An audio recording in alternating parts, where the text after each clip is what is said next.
You wake up one morning and everything you've built is gone. The business you spent decades growing, the wealth you accumulated, the family you cherished. All of it vanished in a single day. You're standing in the ashes of your life, and the question everyone keeps asking is, why did this happen to you? This is your life as Job, not the career, the man from the ancient text who lost everything and became history's most famous example of suffering. But here's what nobody tells you about Job's story. It wasn't random, it was a test, and you didn't volunteer for it. You're living in the land of Uz. You're the wealthiest man in the entire eastern region.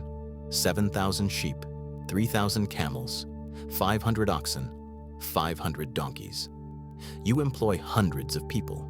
You have 7 sons and 3 daughters. Your children throw parties that last for days, rotating between their houses.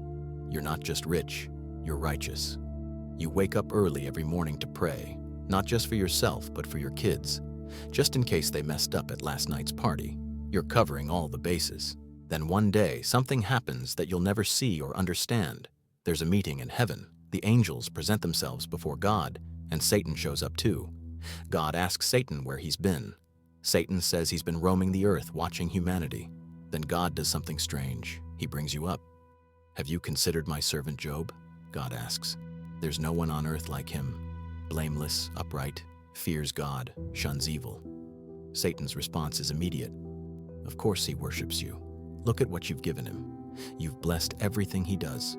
But take it all away, and he'll curse you to your face. God accepts the challenge with one condition. You can take everything, but don't touch Job himself. You don't know any of this is happening. You're just living your life. Then the messengers start arriving. The first one runs up to you, out of breath. The Sabaeans attacked. They took all your oxen and donkeys. They killed all your servants. I'm the only one who escaped. While he's still speaking, another messenger arrives. Fire fell from the sky. It burned up all your sheep and the servants watching them. I'm the only one who escaped. Before you can process this, a third messenger shows up. The Chaldeans raided in 3 groups. They took all your camels. They killed everyone. I'm the only one who escaped. You're reeling. Decades of work, gone in minutes. Then the 4th messenger arrives. Your children were at your oldest son's house, eating and drinking. A mighty wind came from the desert. It struck the house. The house collapsed. All of them are dead. Every single one of your children. You tear your robe, you shave your head. These are the ancient signs of devastating grief. Then you do something that shocks everyone around you. You fall to the ground and worship.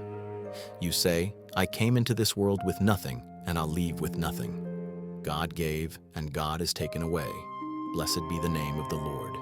Satan goes back to heaven. God points out that you held on to your integrity. Satan isn't convinced, skin for skin. A man will give everything he has for his own life, but stretch out your hand and strike his flesh and bones, and he'll curse you to your face. God agrees with one rule. You can afflict him, but spare his life. You wake up the next morning covered in painful sores. They're everywhere, from the bottom of your feet to the top of your head. The pain is unbearable. You take a piece of broken pottery and scrape your skin, trying to find relief. You're sitting in ashes now. The wealthy man who had everything is sitting in a pile of ashes, scraping his infected skin with a broken pot. Your wife looks at you with a mixture of pity and disgust. Are you still holding on to your integrity? Curse God and die. You look at her. You accept good from God. Shouldn't you also accept trouble? Even now, even after losing everything, you don't sin in what you say. 3 of your friends hear about everything that's happened. Eliphaz, Bildad, and Zophar. They travel from their homes to come see you. When they first spot you from a distance, they don't recognize you. The transformation is that complete. They begin to weep aloud. They tear their robes and throw dust on their heads. Then they sit down on the ground with you. For 7 days and 7 nights, nobody says a word. The suffering is too immense for words. Finally, you break the silence. You curse the day you were born. Why didn't I die at birth? Why did the knees receive me? You're not cursing God, but you're questioning everything. Why is life given to those who suffer? Why is light given to those in misery? Your friends start talking. This is where everything gets worse, because your friends, the ones who came to comfort you, become your accusers. Eliphaz goes first. Think about it, Job. Who that was innocent ever perished? The righteous aren't destroyed. You must have done something wrong. God doesn't punish the innocent. This is the trap you're in now. You've lost everything. Your body is racked with pain. And now your closest friends are telling you that you deserve it. That somewhere, somehow, you must have sinned. That this is justice, not tragedy. But here's what they don't know. What you don't know. This isn't about punishment. This is about something bigger. Something happening in a realm you can't see. And the worst part? It's just beginning. You try to defend yourself. I'm not wicked. I haven't sinned in the way you're suggesting. But they keep pushing. Bildad speaks up. Does God pervert justice? Your children must have sinned, so God gave them what they deserved. The words cut deeper than the sores on your skin. They're suggesting your children deserve to die, that their deaths were punishment. You're torn between defending yourself and defending them. Round after round, your friends speak. Each speech gets longer, more elaborate, more certain. They construct theological arguments. They cite wisdom and tradition. They're absolutely convinced they're right. And you? You're just trying to survive another day. But something shifts inside you. The pain doesn't break you. The accusations don't convince you. You know something they don't. You know your own heart. I'm not denying my integrity until I die. My conscience doesn't reproach me for any of my days. This is radical. You're standing in ashes, covered in sores, having lost everything, and you're refusing to accept a false narrative just to make sense of suffering. Your friends want a neat equation. Sin equals suffering. Righteousness equals blessing. But your existence proves the equation is broken. You start demanding answers from God directly. Why are you doing this to me? If I've sinned, what have I done to you?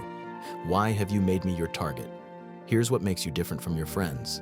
They're defending God. You're questioning Him. They're explaining suffering. You're experiencing it. They have theories. You have wounds. Then Elihu shows up. He's younger than the others. He's been listening this whole time, getting angrier and angrier. He's furious with you for justifying yourself rather than God. He's furious with your three friends for condemning you without proving you wrong. He launches into a long speech. God is greater than any human. He doesn't owe you explanations. Suffering might be discipline, not punishment. God might be speaking through your pain. Some of what Elihu says is closer to the truth than what your friends said, but he's still missing something fundamental. Then everything changes. God Himself shows up, not in the way you expected, not with explanations or apologies. He speaks out of a storm. Where were you when I laid the earth's foundation? Tell me if you understand. Who marked off its dimensions? The questions keep coming. Have you ever given orders to the morning or shown the dawn its place? Does the rain have a father? Can you bind the chains of the Pleiades? God goes on for chapters, describing creation, power, the complexity of the universe. He talks about mountain goats giving birth, about wild donkeys, about the ostrich's strange behavior. He describes Behemoth, a creature of enormous strength. He describes Leviathan, a beast no human can control. None of this is what you expected. You wanted answers. Why did this happen to me? What did I do wrong? Instead, God is asking you questions, reminding you how small you are, how limited your perspective is. And something breaks inside you, not in a bad way, in a necessary way. You finally respond. I'm unworthy. How can I reply to you? I put my hand over my mouth. You spoke once, twice, but you have no answers. God speaks again from the storm. Brace yourself like a man. Would you discredit my justice? Would you condemn me to justify yourself? This is the heart of it. You've been demanding God explain Himself to you. But who are you to demand explanations from the Creator of everything? Then you get it. You answer God. I know that you can do all things. No purpose of yours can be thwarted. You asked who obscures my plans without knowledge. Surely I spoke of things I didn't understand, things too wonderful for me to know. You've shifted from demanding answers to accepting mystery, from requiring explanations to trusting character. My ears had heard of you, but now my eyes have seen you. Therefore I despise myself and repent in dust and ashes. Here's what's stunning. God turns to your friends. I'm angry with you because you haven't spoken the truth about me, as my servant Job has. The ones who defended God, wrong. The one who questioned God, right. You were honest. They were theological. You wrestled. They pontificated. God tells them to offer sacrifices and have you pray for them.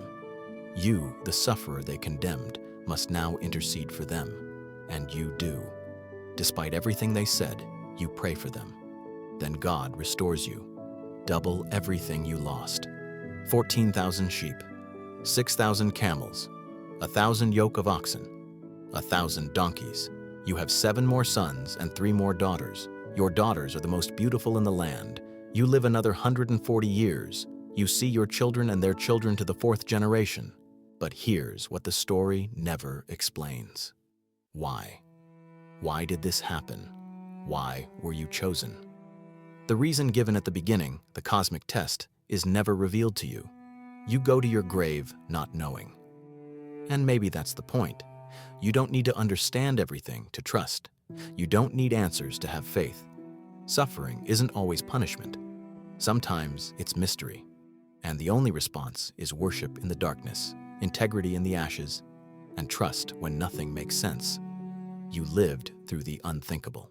You lost everything, defended yourself against those who should have comforted you, questioned the God you served, and finally understood that some questions don't get answers in this lifetime.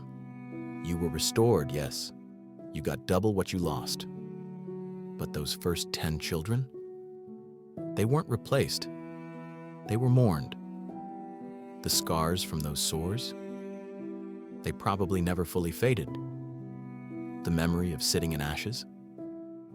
That stayed with you until your last breath. Your story isn't about everything working out in the end. It's about what you held on to when nothing made sense. You didn't curse God. You didn't accept false guilt. You didn't pretend to understand what you didn't. You stood in the mystery and refused to let suffering define your integrity. That's what made you different. Not that you never questioned, but that you questioned honestly. Not that you never doubted, but that you doubted out loud. You lived the hardest truth anyone can face, that faith isn't about having answers. It's about trusting when the answers don't come. That's your life as Job, the man who lost everything and discovered that some things can't be taken away.